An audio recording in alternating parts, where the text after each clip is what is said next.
Hello everyone, welcome back to my channel study with Pooja 02। आज हम class 6 का social science का chapter number 4 timeline and source of history शुरू करने जा रहे हैं। इस वीडियो में हम जानेंगे कि हिस्ट्री क्या होती है, हम अपने पास्ट के बारे में कैसे जानते हैं। तो चलिए शुरू करते हैं।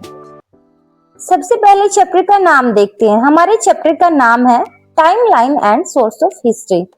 टाइमलाइन का मतलब होता है किसी भी घटना को या समय को क्रम के अनुसार दिखाना, और सोर्सेस ऑफ हिस्ट्री का मतलब होता है वो सारे सबूत और एविडेंस जिनकी मदद से हमें पास्ट के बारे में जानकारी मिलती है। आज हम इसी चैप्टर का पार्ट 1 पढ़ने वाले हैं। इस लेसन के एंड तक आप ये सब चीजें सीख जाएंगे, जैसे कि what is history, how do we learn about the past, who studies the past, how is time measured in history. अगर आप ये 4 टॉपिक समझ गए तो चैप्टर का आधा हिस्सा आपको आसानी से समझ आ जाएगा। Think about it. अब एक छोटा सा क्वेश्चन है, क्या आपको अपनी सबसे पुरानी याद है? जैसे पहली बार स्कूल जाना, या पहली बार साइकिल चलाना, या फिर कोई बर्थडे सेलिब्रेशंस, ये सब आपके पास का हिस्सा होता है। अब एक और क्वेश्चन, अगर हमें अपना पास याद ही ना रहे तो क्या हम अपनी लाइफ को अच्छे से समझ पाएंगे? बिल्कुल भी नहीं। इसी तरह किसी देश का भी एक पास्ट होता है, उसी पास्ट को पढ़ना और समझना ही हिस्ट्री कहलाता है। What is history? अब सबसे इंपॉर्टेंट क्वेश्चन, हिस्ट्री क्या होती है? History is the study of human past, यानी हिस्ट्री हमें बताती है कि पहले लोग कैसे रहते थे, क्या खाते थे, क्या पहनते थे, कैसे काम करते थे, और समाज का विकास कैसे हुआ। हिस्ट्री सिर्फ किंग्स और वॉर्स की कहानी नहीं है, हिस्ट्री आम लोगों की लाइफ के बारे में भी बताती है। हिस्ट्री पढ़ने से हमें पता चलता है हमारी सिविलाइजेशन कैसे डेवलप हुई और आज हम जिस सोसाइटी में रहते हैं वो कैसे बनी। इसलिए कहा जाता है history helps us understand the present by learning from the past. अब नेक्स्ट है timeline of life on earth. अब बच्चों एक बहुत ही इंटरेस्टिंग टाइमलाइन देखते हैं। क्या आप जानते हैं कि हमारी अर्थ कितनी पुरानी है? साइंटिस्ट का अनुसार पृथ्वी लगभग 4.5 बिलियन ईयर्स यानी कि 450 करोड़ साल पुरानी है। लेकिन अर्थ पर शुरू ही इंसान नहीं थे, शुरू में नहीं थे। सबसे पहले बहुत छोटे जीव यानी सिंगल कॉल्ड ऑर्गेनिज्म पानी में विकसित हुए। उसके बाद धीरे धीरे नए प्रकार के पौधे और जानवर आए। करोड़ों साल पहले डायनासोर्स भी पृथ्वी पर रहते थे, लेकिन एक समय ऐसा आया जब डायनासोर विलुप्त हो गए। उसके बाद धीरे धीरे मानव का विकास हुआ। यानी अगर हम अर्थ की पूरी हिस्ट्री देखें तो इंसान का इतिहास उसका बहुत छोटा सा हिस्सा है। याद रखिए कि हिस्ट्री को समझने के लिए हमें टाइम का सीक्वेंस समझना बहुत जरूरी है। इसी सीक्वेंस को हम टाइमलाइन कहते हैं। ओके, एक क्वेश्चन बताइए आप मुझे, कौन बताएगा कि अर्थ पर सबसे पहले इंसान आए थे या छोटे जीव? अब आपको मुझे ये आंसर देना है कमेंट बॉक्स में। अब नेक्स्ट है expert who study the past. अब सवाल उठता है कि हमें इतनी पुरानी बातों का पता कैसे चलता है? क्या कोई उस समय मौजूद था? नहीं। तो फिर हमने कैसे पता लगाया? हमें जानकारी कैसे मिलती है? इसके लिए अलग अलग एक्सपर्ट काम करते हैं। आज हम 4 इंपॉर्टेंट एक्सपर्ट के बारे में जानेंगे। नंबर 1 है आपका geologist, number 2 palaeontologist, number 3 anthropologist, number 4 archaeologist. हर एक्सपर्ट का काम अलग होता है, सब मिलकर हमें हमारे पास्ट को समझने में मदद करते हैं। अब हम एक एक एक्सपर्ट को डिटेल में समझेंगे। अब आप मेरा आपसे एक क्वेश्चन है, ध्यान से देखना है किस एक्सपर्ट का काम किस चीज का अध्ययन करना है। नंबर 1 है हमारा जियोलॉजिस्ट। सबसे पहले बात करते हैं जियोलॉजिस्ट। जियोलॉजिस्ट वो साइंटिस्ट होते हैं जो अर्थ, उसकी रॉक्स जैसे चट्टानें, सॉइल मिट्टी और माउंटेन्स जैसे पहाड़ का अध्ययन करते हैं। उनके रिसर्च से हमें पता चलता है कि अर्थ कैसे बनी और समय के साथ उसमें क्या क्या बदलाव आए। जैसे अगर किसी पहाड़ की चट्टानों का अध्ययन किया जाए तो उनसे उस जगह के लाखों या करोड़ों साल पुराने इतिहास के बारे में जानकारी मिल सकती है। इसलिए जियोलॉजिस्ट हिस्ट्री को समझने में बहुत मदद करते हैं। इसकी एक इजी सी ट्रिक है, जियो का मतलब होता है अर्थ, इसलिए जियोलॉजिस्ट का मतलब हुआ अर्थ का साइंटिस्ट। तो बच्चों, जियोलॉजिस्ट किस चीज का स्टडी करते हैं? बिल्कुल सही, अर्थ की, रॉक्स और सॉइल की। Now second is palaeontologist. अब बात करते हैं पैलियोंटोलॉजिस्ट की। ये साइंटिस्ट फॉसिल्स की स्टडी करते हैं। फॉसिल क्या होते हैं? बहुत पुराने पहाड़ या जानवरों के बचे हुए अवशेष या उनके निशान जो समय के साथ चट्टानों में सुरक्षित रह जाते हैं, उन्हें फॉसिल कहते हैं। फॉसिल्स की मदद से हमें पता चलता है कि करोड़ों साल पहले कौन कौन से जीव पृथ्वी पर रहते थे, जैसे कि डायनासोर्स के फॉसिल्स मिलने से हमें उसके बारे में बहुत ही जानकारी मिली है।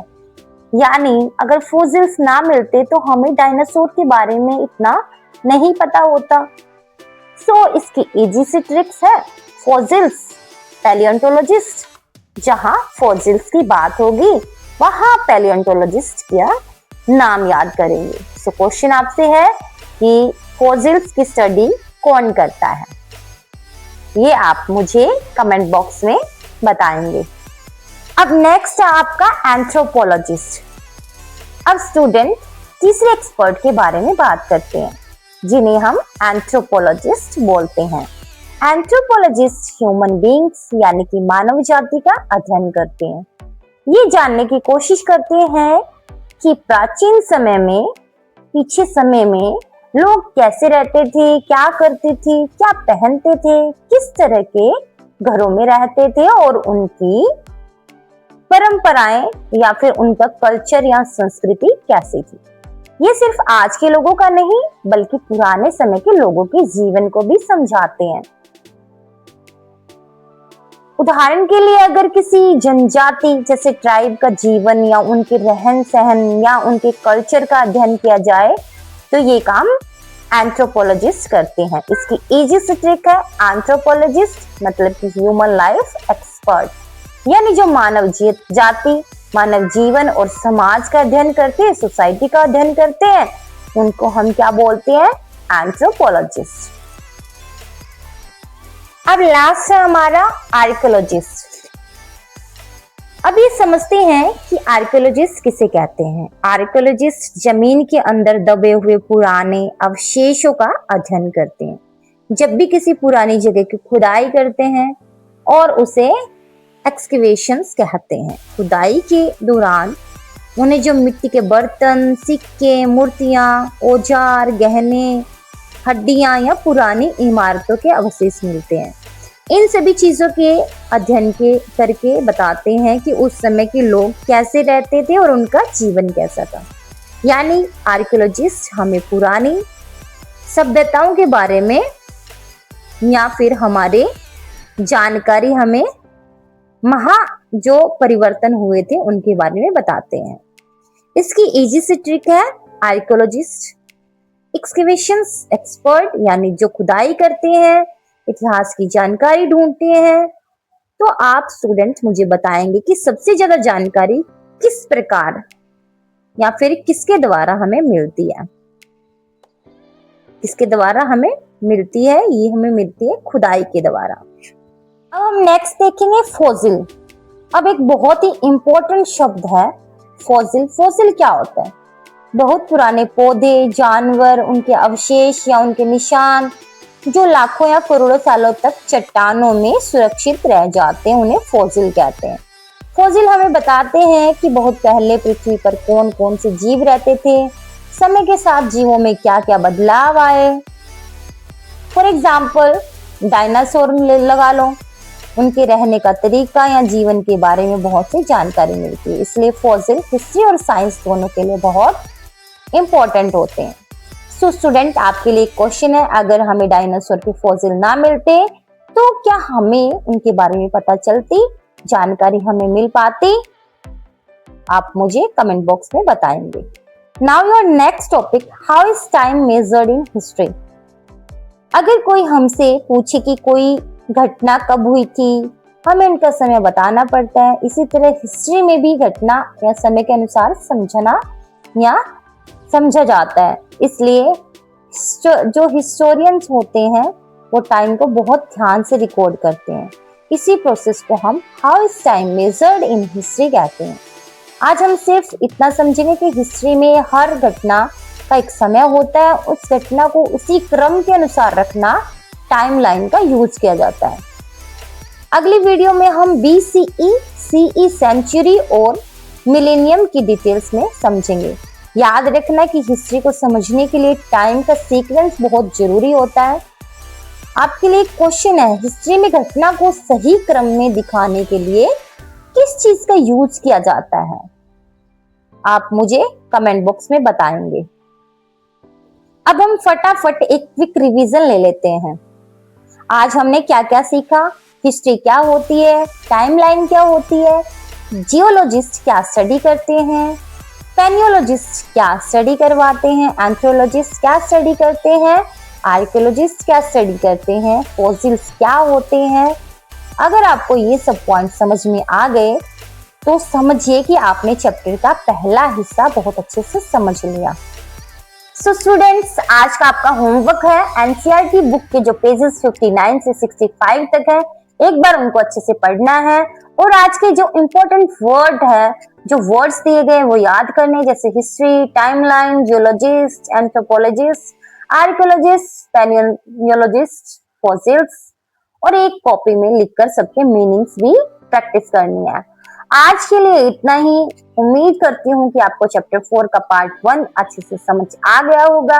अगर वीडियो पसंद आई हो तो आपको हेल्पफुल लगी हो, वीडियो को लाइक कीजिए, अपने फ्रेंड्स के साथ शेयर कीजिए और स्टडी विद पूजा 02 को सब्सक्राइब करना बिल्कुल भी मत भूलिएगा। मिलते हैं अगले वीडियो में, जहां हम इसी चैप्टर के अगले टॉपिक्स को भी और आसान तरीके से समझेंगे। Thank you for watching. Have a wonderful day. Bye bye.